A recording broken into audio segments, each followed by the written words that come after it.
Hello and welcome to a very special Everyone's a Critic. I'm going to do something new to also promote the next VHS era, which also includes our lovely guest today, Lowell Renold. Thank Uh, you. and we're going to actually cover a new movie um, to see if actually we agree, if there's an actual disagreement or if Hmm. actually we agree on the new Hmm. movie. The new movie that we're talking about today is Wake Up Dead Man, the newest chapter in the Knives Out franchise, a Knives Out mystery. So Lowell, can you please introduce yourself? Hello, everyone. My name is Lowell Renold, and I'm here to chat. What? Wake up, dead man. Yep. Wake up, dead man. That's basically the title of that's basically what my dad tells me in the morning. Wake up, dead man. Oh yeah. Funnily enough, this is going to be dark, but didn't Christopher Plummer die the same year Knives Out came out? Yes, he did. So they And then literally, so he and Angela Lansbury, died she died this, shortly around the time Glass Onion came out. yes, and she had a cameo. So, Oh boy. and now the new, Somebody better wrap. We better wrap Glenn Close in some bubble wrap. oh God, Like, yes. Yeah, you know what? I have the same reaction to another movie that came out, Zootopia 2, because I heard that Patrick Warburton and Danny Trejo are in the movie. mhm. They both play tough guys. They both have made a career out of playing tough guys. Yeah. And Richard Kiel was in Tangled, which was directed by Byron Howard, and then Mhm. he died 4 years later. Tiny Lister was in Zootopia 1 and he died 4 years later. Both also had made a career out of playing tough guys. Uh, So we better we better keep an eye on Danny Trejo and Patrick Warburton. well, there's a lot of cursed movies lately. Yes, like, yeah, Like look, I'm I sorry, have Byron Howard. I'm sure you're a nice guy, but every time you cast a tough guy actor in a movie, they die shortly afterward. mm, I don't know why, Byron, if you're I wouldn't be too worried about Danny Trejo. The guy is tough as nails, nothing. I mean, yeah, okay, his one weakness, of course, is Kermit the Frog. watching. If you don't, for any of the listeners who don't know the what I'm talking about, Danny Trejo was in Muppets Most Wanted, and he Oh, was like yeah. one of the prisoners. And while he was filming that movie, he heard on the phone that his mom had died. So he had to leave early, and the entire cast and crew were offering their what is it called? Their condolences to him. Like they were all saying, "I'm so sorry," and your mom loved you so much. And Danny Trejo, being Danny Trejo, was like, "Ah, don't worry about it. Yeah, it's okay." But then Steve Whitmire, who performs Kermit, he said to him in his Kermit voice, "I'm really sorry for your loss, but your mom will always be with you." And Danny Trejo just broke down crying. Well, Like, I didn't know that about him. We're joking that he'll die in 4 years because he worked with the director and that actually happened. I guess to make it more lighthearted on the set of another Disney movie. mm-hmm. Disney owns all or almost all, Yeah, so not yet. Not uh yet. almost that's why I said almost all. So I guess it's not a surprise that he heard his mom died on the set of a Disney movie. Again, I just hope a Disney movie doesn't cause his death in 4 years. That's all I'll say. Okay. Okay, but we're talking about Knives Out, one of the few movies that isn't Disney owned. Uh, and actually was directed by and was pretty but was kind of kick-started by a guy because he tried to work with Disney and it didn't really work out with the fans. I'll just say that. Uh, I don't know what movie you're talking about, but um, we did an Everyone's a Critic on it a few days ago. I was on its side. I'll just say that, but I know I'm oh, in the minority there. Um, but now he's kind of made a living doing the Knives Out movies, and I know he wants to do a Muppet movie, please God, make it happen. so I guess he has no ill will against Disney. Not that he really would, because they weren't really the ones treating him like shit in this case, Mhm. as far as I know. Yeah. It was more the fans. Well, I mean, when you say the fans, I think what you mean is like people on YouTube, people on the internet, Yeah. internet trolls and yeah, I get what you mean. Like I mean, he this is I'll probably bring this up later in when we talk about Wake Up Dead Man, but I basically I have this feeling that The Last Jedi is to Star Wars what The Last Temptation of Christ is to Catholicism, to Christianity. Yeah. I'll go into more detail when we talk about Wake Up Dead Man because there are a lot of religious themes in this movie. Like this movie's all about religion. It's in a church. Like each Knives Out movie like has a different theme. Like the first Knives Out, the theme was, family inheritance, Hmm. And then the second movie was about influencers and Elon Musk and tech bros, disruptors.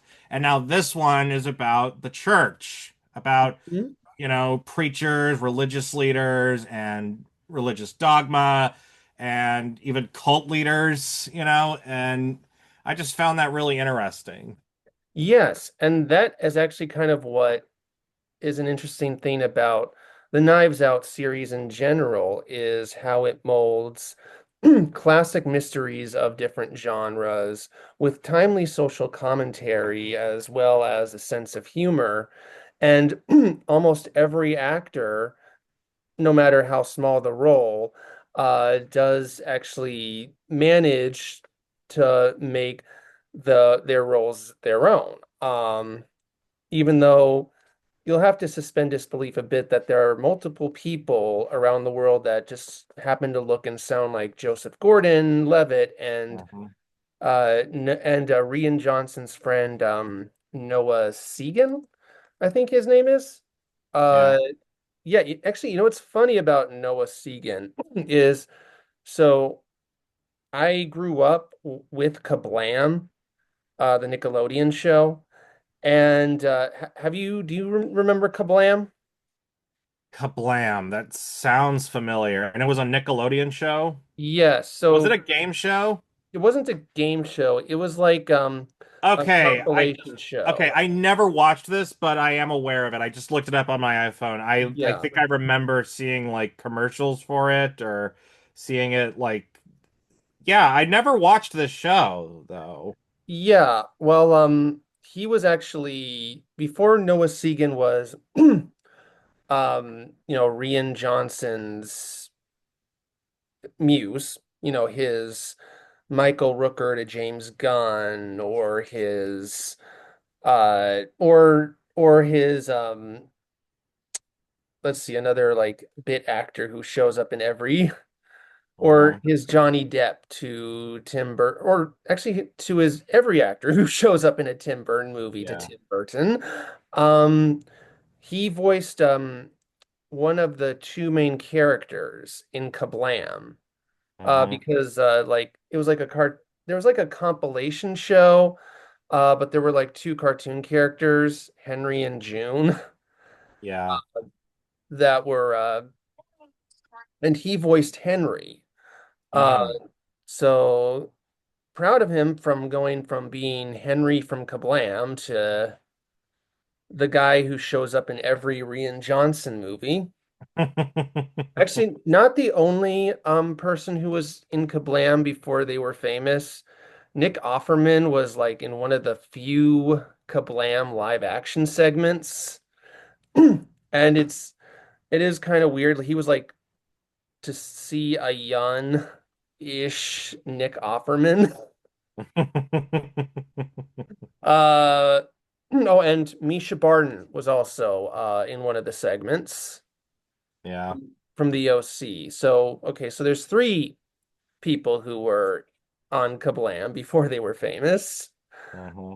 Um, but yeah, even if getting back past how you know, how Rian Johnson keeps hiring this one guy to play multiple roles, and you just kind of have to roll with it. I That mean, different he's not the characters. only director to do that. I mean, Yeah, James Gunn does that with his brother Sean yeah, Gunn, yeah. I know. and also Michael Rooker. Yeah, And that's what I meant. I mentioned that beforehand. yeah, and it's funny because people make a big deal out of James Gunn doing that, but it's actually very common for directors to do that. I Hmm. mean, Martin Scorsese made multiple movies with Robert De Niro and Hmm. Joe Pesci and Leonardo DiCaprio. Wes Anderson, has Hmm. Wes Anderson ever like changed his cast? I feel like he has the same cast in every movie, like Bill Murray, Willem Dafoe, Jason Reitman, like Owen Jason Wilson. Schwartzman. Jason Schwartzman, sorry, I've got him mixed up. Jason Schwartzman, like, yeah, like he always like has these same actors in every movie, but they're all very talented and they often get a lot of great material. And I think that's the same with Ryan Johnson. Like, like that's the key in filmmaking and making art is when you find a group that you're comfortable working with, Hmm.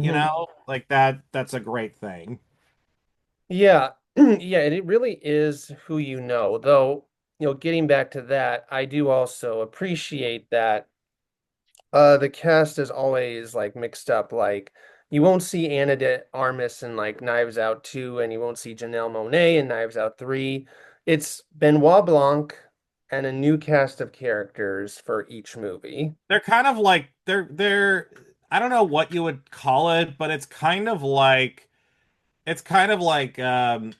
Indiana Jones, where Indiana Jones is always on a different adventure and there's always a different supporting cast.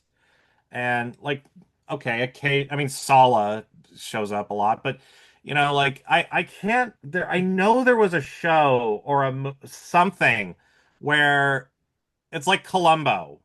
That's what it is. Like Columbo. Every episode, it's a different antagonist. It's a different character he has to help. Like, Hmm. Yeah, yeah, I agree. And the only thing I will say is, we'll talk about our positives and negatives here is I will say that right off the bat, one of the few problems I had with this movie is that Benoit Blanc did feel like more of a supporting character than a co-lead than he did in the uh, first two movies, and it was focused mainly on Josh O'Connor's priest character, who not saying who was a compelling lead. It is just a bit of a whiplash, expecting it, you know, coming off of the first two movies, where you do expecting Benoit Blanc to be there to like be more of the co-lead, like he was in the first two movies, and here it feels like he almost comes in like about, I mhm, want to say, a half hour in, or at least it felt like that. mhm. I don't know. What were your thoughts? Did you feel that was kind of like a whiplash? Yeah, like Benoit Blanc was definitely like Benoit Blanc. I don't think he showed up until like 20 minutes into the movie or like Yeah. even later than that. Like the focus was really Josh O'Connor's character, Friar Judge Duplessis. And I think what's interesting about this and what's interesting about the Knives Out movies is um even though they're mysteries, the mystery is not really the point. It's always about what is the current main character going through. And with Josh O'Connor, the friar, he's questioning his faith, and he's been framed for a crime he didn't commit. And he's like wondering, like, is this even worth it? Is this like, is it worth being a priest for all of this? Yeah, and that's what I think was actually, I think, yeah, that's the thing. The plot itself was very compelling. How they dived into Josh O'Connor's questions with his faith, and not only that, but how the older priest character, like he was basically a Trump stand-in in many ways. But it really is kind of like the movie really does kind of touch on how Trumpism has shaped religion, how because like the priest was pretty much teaching like a very Trumpian my way or the highway, no room for empathy type of religion, which for Friar Judd was kind of what was very conflicted by and against, but Yeah. kind of but it also kind of drew in these other people who also like are pretty much using religion more as a means to an end almost. Uh-huh. Like Kerry Washington's character, Jeremy Renner's, Andrew Scott's, especially Daryl McCormick's character, Hmm. um, and even like Glenn Close's character, who's basically kind of someone who's like old school religious, but like is starting to be influenced by that Trumpism type of religion. Yeah. Yeah. Yeah, like that's the thing. Like the Knives Out movies, they are each of them is like a time capsule of what is happening currently. Like the first Knives Out came out in 2019, like right near the end of Trump's first term, and it was all about conflict within a family and how, the whole family, like the family's white and, some of them are liberal, but it's really performative. And when the chips are down, when their money is threatened, they all team up. Like it was a very, like there was a lot of commentary there. Like it was calling out the performative progressives, like who claim they care about social issues, but once it threatens their bottom line, they join the sides of the. And then Glass Onion, again, I said it was about Elon Musk, and it came out in 2022, the year Elon Musk bought Twitter and recalled it X. Like, I don't know if Ryan Johnson was like writing the script while he was looking at the news or if he's a psychic or whatever, but that felt very relevant to 2022 and how tech billionaires like they are full of hot air. They act like they're smarter than they actually are. And now this one, like you said, is about like Trumpism. Like now that like where the first Knives Out came out in Trump's first term, this is coming out in Trump's second term. And it's gotten even worse. Like the MAGA group has gotten even more radical and more like the way that this this character, Josh Brolin's character, Jefferson Wicks, like the way they stand by him no matter what. Like Hmm. it felt very chillingly close to home. Yes, yes, again, he was pretty much Trump as a priest. Hmm. Yeah, but what also works is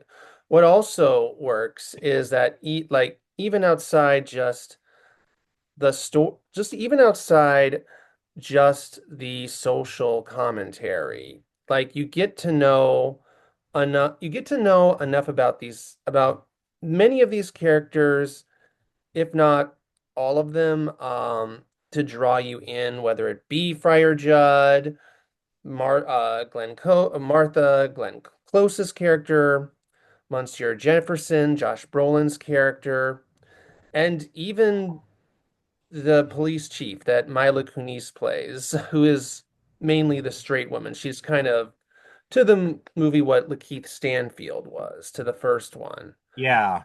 I will say that, and that the movie is very hyper focused on Judd and his relationship with the Monsieur. That the other cast members didn't have quite as much time to shine as they did in the previous two movies, the other suspects. Hmm. But even then, with what they were given, Daryl McCormick, Kerry Washington, Andrew Scott, Kaylee Spaney, Thomas Hayden Church, Jeffrey Wright, and I know he's a controversial guy right now, though. So is Mila. But then again, so is Mila. Is it Mila or Mila? I keep I forgetting. think it's Okay, but Mila Kunis. I mean, yeah, did you ever see that Seth MacFarlane Western comedy, A Million Ways to Die in the West? yes, I When have. he's like speaking to Hmm. these Native Americans, and he says Mila Okay, Kunis. Like, yeah. Well, they all still, even with the screen time they're given, do great character work. It is just a little jarring that they don't have as much screen time as the suspects in the previous movies did. yeah, yeah, I definitely, yeah, like some characters I feel could have gotten more screen time. I really liked Kerry Washington's character, Vera Draven, and I also really liked Thomas Hayden Church's character, Samson. I mean, he was like Thomas Hayden Church, no matter what movie he's in, he's always great. Like always he just has such a unique presence and a great voice. And I'm a little biased to him because he played a character on Wings named Lowell.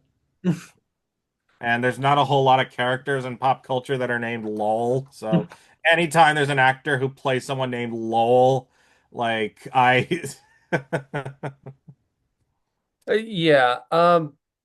Yeah, but even then, like, and even besides just the character work, the movie is legitimately hilarious. Like, that's another thing that's great about the Knives Out franchise is that it takes itself less seriously than its inspirations. Oh yeah, it's a subversion of the tropes. Like I feel like Ryan Johnson, if he wanted to, he could make a great spoof movie. Like that's why I think he'd be great for a Muppet movie. Like he just has this satirical edge to him. Like he loves deconstructing tropes and like having a bit of fun with it. Yeah, and that's kind of what was sort of fun about the last one, Glass Onion, where it is like no one's the mastermind, everyone's an idiot. I, There is no and that's where we got the iconic. It's so dumb. It's so dumb. It's brilliant. No, it's just dumb. Yeah, and that actually that actually uh that actually what's the word? Continues here where where it almost seems like it's gonna go into a supernatural direction, but then they ground it back into reality. I won't say how to not spoil it, but also that is sort of what is also great. Like, even though there are a lot of funny moments, like when the movie has to be suspenseful or, serious, like the mysteries it's deconstructing but being inspired by at the same time, it can definitely still do so. Yeah, yeah. It's definitely the darkest Knives Out movie, and I mean that as a good thing. Like, I mean, it still has its funny moment. It still has its great comedy, but this is definitely like where it gets gothic. Like that's Yeah. a genre this borrows heavily from, gothic horror. Yeah, And sorry. go ahead. I was saying I'm almost surprised they didn't release it for Halloween.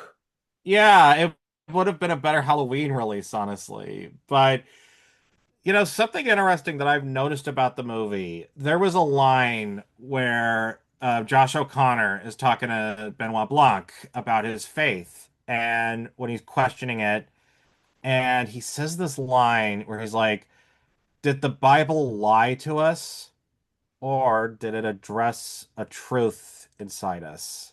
Like, is it all just bullshit, or is it a fake story that has truth in it?"